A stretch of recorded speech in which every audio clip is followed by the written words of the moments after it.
કોઈપણ રેસીપી 5 મિનિટમાં તૈયાર થઈ જાય એવું જો તમને કહેવામાં આવે તો તમને માનવામાં જ ના આવે, પરંતુ આ રેસીપી ખરેખર 5 મિનિટમાં તૈયાર થઈ જાય છે.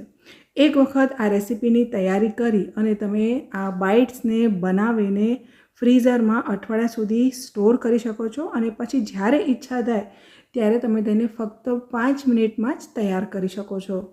આ ચીઝ પોટેટો બાઇટ્સ ચીઝથી ભરપૂર છે અને તેનો ટેસ્ટ બધાને પ્રિય થઈ જાય તેવો છે. એટલે રેસીપી ટ્રાય કરજો. વિડીયો ગમે તો વિડીયોને લાઇક કરજો, તમારા ફ્રેન્ડ્સ ફેમિલી મેમ્બર સાથે આ વિડીયો શેર કરજો અને આવા બીજા નવા વિડીયોઝ જોવા માટે ચેનલને સબસ્ક્રાઈબ કરી બાજુમાં આપેલું બેલ આઇકન ચોક્કસથી પ્રેસ કરજો. તો સૌપ્રથમ મેં અહીંયા 2 બાફેલા બટેકા લઈ લીધા છે અને તેને આપણે મેશ કરવાના છે. બિલકુલ પણ લમ્સ ન રહે એ રીતે મેશ કરવાના છે. એટલા માટે બટેકા જ્યારે ગરમ હોય એ સમયે જ તમારે તેને પાઉંભાજી મેશરથી આ રીતે મેશ કરી લેવા, અથવા તમે તેને છીણ પણ કરી શકો છો. એનાથી પણ બટેકાને કોઈ પણ લમ્સ આની અંદર નહીં રહે. હવે આને આપણે સારી રીતે ઠંડા કરવાના છે, એટલે હું તેને પંખા નીચે મૂકી દઉં છું. 10 થી 15 મિનિટમાં તે એકદમ સરસ ઠંડા થઈ જશે. ત્યાં સુધી બાકીની તૈયારી કરી લઈએ. તો તેના માટે મેં અહીંયા 6-7 નંગ આ રીતે બ્રેડની લઈ લીધી છે અને તેને હું મિક્સર જારમાં એડ કરી દઉં છું. આપણે અહીંયા બ્રેડ ક્રમ્સ તૈયાર કરવાના છે. જો તમારી પાસે ડ્રાય બ્રેડ ક્રમ્સ હોય તો તમે તેનો ઉપયોગ પણ કરી શકો છો. માર્કેટમાં પણ ઇઝીલી બ્રેડ ક્રમ્સ મળી જતા હોય છે, પણ કોઈની પાસે ના હોય તો આ રીતે બ્રેડથી પણ બનાવી શકાય છે. આ રીતે મેં તેને ગ્રાઇન્ડ કર્યું છે અને જો એકદમ કોર્સલી મેં તેને ગ્રાઇન્ડ કર્યું છે. હવે ફ્રેન્ડ્સ, અહીંયા મેં અડધો કપ લીલી મકાઈના દાણા લીધા છે, જેને હું ચોપરમાં ચોપ કરી લઉં છું.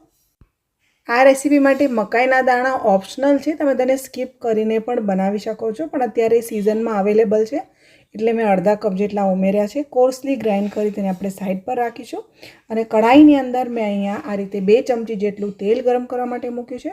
તેલ ગરમ થાય એટલે તેમાં અડધી ચમચી જીરું ઉમેરીશું. 2 ચમચી આપણે તેની અંદર ચોપ કરેલું લસણ એડ કરીશું અને આ બધું જ આપણે સ્લો ફ્લેમ ઉપર સોતે કરી લઈએ.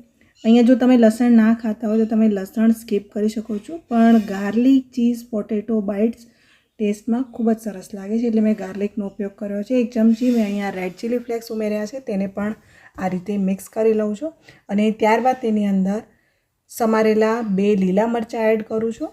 ફ્રેન્ડ્સ, મરચું તમે તમારી ચોઈસ પ્રમાણે એડ કરી શકો છો. મેં રેડ ચીલી ફ્લેક્સ અને લીલું મરચું બંનેનો ઉપયોગ કર્યો છે. તમે જેટલું તીખું ખાતા હોય એ પ્રમાણે મરચું વધારે કે ઓછું કરી શકો છો. ત્યારબાદ મેં અહીંયા 2 કપ જેટલું પાણી ઉમેર્યું છે અને અડધા કપ જેટલા મેં સમારેલા લીલા ધાણા તેની અંદર એડ કર્યા છે. આ રેસીપીમાં લીલા ધાણા મેં થોડાક વધારે એડ કર્યા છે, કારણ કે તેની ફ્લેવર ખૂબ જ સરસ આવે છે. અને ત્યારબાદ તેની અંદર આપણે જે મકાઈ ચોપ કરીને રાખી હતી તે પણ ઉમેરી લેવાની છે. હવે આ બધું જ આપણે બરાબર મિક્સ કરી લઈએ અને આ પાણીને આપણે સારી રીતે ઉકળવા દઈએ. હવે ત્યારબાદ આપણે આની અંદર 1 ચમચી જેટલું મીઠું ઉમેરીએ અને તેને આપણે બરાબર મિક્સ કરી લઈએ. મીઠું તમે તમારા ટેસ્ટ પ્રમાણે વધારે કે ઓછું લઈ શકો છો. હવે આ જે પાણી છે તેને આપણે સારી રીતે ઉકળવા દેવાનું છે. તો ગેસની ફ્લેમને ફૂલ ઉપર રાખી મેં આ પાણીને 2 થી 3 મિનિટ માટે ઉકાળી લીધું છે અને હવે આપણે તેમાં 1 કપ ભરીને સૂજી એડ કરી દઈશું અને ફટાફટ આપણે તેને આ રીતે મિક્સ કરી લેવાનું છે. સૂજી આ પાણીને ફટાફટ એબ્ઝોર્બ કરી લેશે. કન્ટિન્યુઅસલી તમારે તેને ચલાવતા જવાનું એટલે તેમાં લમ્સ નહીં પડે અને આ જે મિશ્રણ છે તે એક લોટના ફોર્મમાં આવી જશે. આપણે બાંધેલો લોટ હોય ને તેવું જ આ મિશ્રણ તૈયાર થઈ જશે. આ સૂજીએ બધું જ પાણી એબ્ઝોર્બ કરી લીધું છે અને આને આપણે એક ખુલ્લા વાસણમાં કાઢી અને થોડી વાર માટે ઠંડુ થવા દઈએ. ચમચાની મદદથી આને આપણે આ રીતે થોડુંક ફેલાવી દઈશું એટલે તે ફટાફટ ઠંડુ થઈ જશે.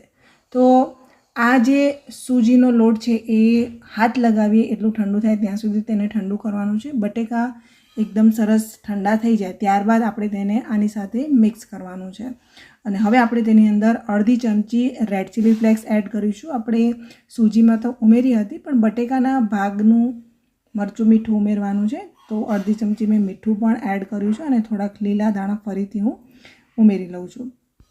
હવે ચીઝનો ટેસ્ટ આપવા માટે હું તેમાં 2 ક્યુબ પ્રોસેસ ચીઝના ઉમેરી રહી છું. ચીઝ પાવડર પણ માર્કેટમાં મળતો હોય છે, જો એ તમારી પાસે અવેલેબલ હોય તો 2 ચમચી જેટલો તમે તે પણ ઉમેરી શકો છો. પણ મેં અહીંયા પ્રોસેસ ચીઝનો ઉપયોગ કર્યો છે. હવે આ બધું જ આપણે અહીંયા બરાબર મિક્સ કરી લેવાનું છે અને તમે જો આ રીતનું એક મિશ્રણ તૈયાર થઈ ગયું છે. હવે આમાંથી આપણે બાઇટ્સ તૈયાર કરવાના છે, હાર્ટ બાઇટ્સ તૈયાર કરવાના છે અને એ ટ્રાયંગલ શેપમાં ફટાફટ બની પણ જશે. થોડુંક ઓઇલ લગાવી અને આપણે આ રીતે મસળી અને સ્મૂથ કરી લઈએ. હવે આમાંથી આપણે આ રીતે થોડોક લોટ અલગ કરીએ અને ત્યારબાદ આપણે ચોપિંગ બોર્ડ ઉપર તેનો રોલ તૈયાર કરી લઈએ. એકદમ ઇઝી છે. થોડુંક પ્રેસ કરીને રોલ દબાવીને બનાવું જેથી કરીને તેમાં વચ્ચે હવા ન ભરાય અને ત્યારબાદ આપણે તેને ટ્રાયંગલ શેપ આપવાનું છે. આ રીતે તમે જો હું કઈ રીતે ટ્રાયંગલ શેપ આપી રહી છું. બે સાઈડ તેને પ્રેસ કરવાનું છે અને નીચેની સાઈડ પણ પ્રેસ કરવાનું છે. તો આ રીતે ટ્રાયંગલ શેપ આપતા જવાનું છે અને થોડુંક તેને મોટું કરતા જવાનું છે. આ પ્રોસેસ એકદમ ઇઝી છે. તમે એકવાર કરશો તમને આઈડિયા આવી જશે અને તમે જો એકદમ સરસ મેં તેને ટ્રાયંગલ શેપ આપી દીધો છે અને સાઇઝમાં મોટું પણ કરી દીધું છે. હવે ફોઇલ પેપર કે બેકિંગ પેપર ઉપર આ રીતે મૂકી અને આપણે તેને ફોલ્ડ કરી લેવાનું છે. આ રીતે હું તેને ફોલ્ડ કરું છું. જો એકદમ ઇઝી પ્રોસેસ છે. બધા રોલ તૈયાર થઈ જાય એટલે આપણે તેને ફ્રીઝરમાં 1 કલાક માટે મૂકીને રાખીશું અને 1 કલાક થઈ જાય ત્યારબાદ આપણે ફ્રીઝરમાંથી તેને બહાર કાઢી તે એકદમ સરસ સેટ થઈ ગયા હશે અને ત્યારબાદ આપણે તેને ખોલી અને તેના પીસીસ કટ કરવાના છે. તમારી પાસે ટાઈમ હોય તો 2 થી 3 કલાક માટે પણ તમે તેને ફ્રીઝરમાં મૂકી શકો છો, પણ ફ્રીઝરમાં 1 કલાકમાં જ તે એકદમ સરસ સેટ થઈ જતા હોય છે.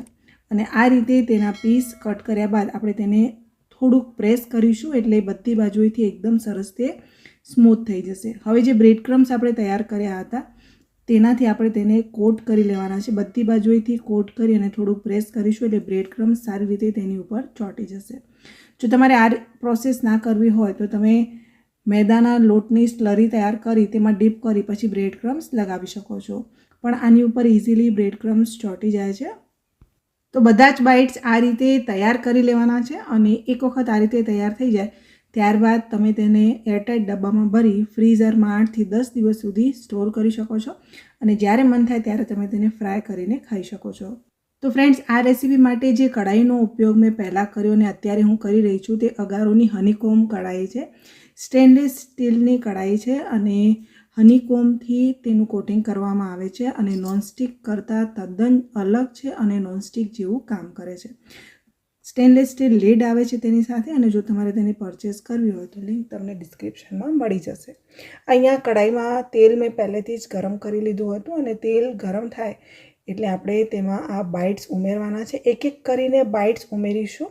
તેલ ગરમ હોવું જોઈએ એ વાતનું ખાસ ધ્યાન રાખજો અને તેનો કલર આ રીતે ગોલ્ડન થાય ત્યાં સુધી આપણે તેને ફ્રાય કરવાના છે. તો એકદમ ચટપટા અને ક્રિસ્પી આપણા બાઇટ્સ તૈયાર થઈ ગયા છે. સેકન્ડ બેચ જ્યારે તમે તેલમાં ઉમેરવાના હોય ત્યારે તેલને ફરીથી અડધી મિનિટ માટે ગરમ થવા દેવાનું અને ત્યારબાદ એક એક કરી આ બાઇટ્સને આપણે તેલમાં ઉમેરતા જવાનું છે. એકસાથે બધા બાઇટ્સ પણ નહીં ઉમેરવાના અને ફૂલ ફ્લેમ ઉપર જ તેને ફ્રાય કરવાનું છે. તો જો તમે પહેલેથી જ આ રીતે રેસીપી બનાવીને રાખશો તો આ નાસ્તો 5 મિનિટમાં જ તૈયાર થઈ જશે અને બાળકોને તમે ગરમ ગરમ ફ્રાય કરીને આપી શકશો અને રેસ્ટોરન્ટમાં જે મકેન્સ મળે ને તેના જેવો જ ટેસ્ટ આવે છે. બહુ જ ટેસ્ટી બને છે. એક વખત ટ્રાય કરજો. ચોમાસામાં જો ભજીયા ખાઈને કંટાળ્યા હોય તો આ રેસીપી એક વખત ચોક્કસથી ટ્રાય કરજો. તો ફ્રેન્ડ્સ, આ ચીઝ પોટેટો બાઇટ્સની રેસીપી પસંદ આવી હોય તો વિડીયો લાઇક કરજો, તમારા ફ્રેન્ડ્સ ફેમિલી મેમ્બર સાથે આ વિડીયોને શેર કરજો અને આવા બીજા નવા વિડીયોઝ જોવા માટે ચેનલને સબસ્ક્રાઈબ કરી બાજુમાં આપેલું બેલ આઇકન પ્રેસ કરી ઓલ નોટિફિકેશન પ્રેસ કરજો. આ વિડીયો જો તમે મારા ફેસબુક પેજ પર જોઈ રહ્યા છો તો મારા ફેસબુક પેજને ફોલો કરી બાજુમાં આપેલું બેલ આઇકન પ્રેસ કરી ઓલ નોટિફિકેશન પ્રેસ કરજો. ફરીથી મળીશું એક નવી રેસીપી સાથે. ત્યાં સુધી તમને બધાને મારા જય શ્રી કૃષ્ણ.